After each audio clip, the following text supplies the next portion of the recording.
Mao Jingfan a continué à rendre visite aux habitants régulièrement, depuis qu'elle a été élue députée à l'Assemblée populaire nationale, l'APN, en 2018. Elle recueille les opinions des villageois sur les questions qui les préoccupent le plus et fait part de leurs préoccupations à la législature du pays lors de la session annuelle à Beijing.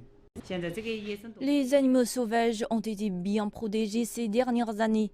Vous voulez dire que vous espérez que le pays pourra vous dédommager d'une manière ou d'une autre pour les pertes économiques causées par des animaux comme les ours noirs, n'est-ce pas?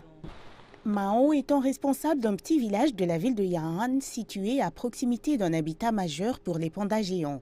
Au cours des dernières années, elle a soumis un certain nombre de propositions à l'APN, toutes concernant les moyens de subsistance des agriculteurs. Par exemple, une question qu'elle a soulevée est de savoir comment garantir la source de revenus des villageois lorsque leurs terres agricoles sont transformées en forêts protégées. En tant que député de l'APN, il est de mon devoir de faire entendre la voix des villageois. Je dois agir comme un point d'un lien entre eux et les autorités supérieures. Mao espère qu'il y aura plus de canaux pour que les gens ordinaires s'engagent dans le processus législatif. Elle est heureuse de voir que des progrès sont faits. Ces dernières années, l'APN a établi des stations de contact à la base dans certaines villes afin de renforcer la démocratie. La création de stations Yang'an est intervenue après la proposition de Mao à l'APN l'année dernière.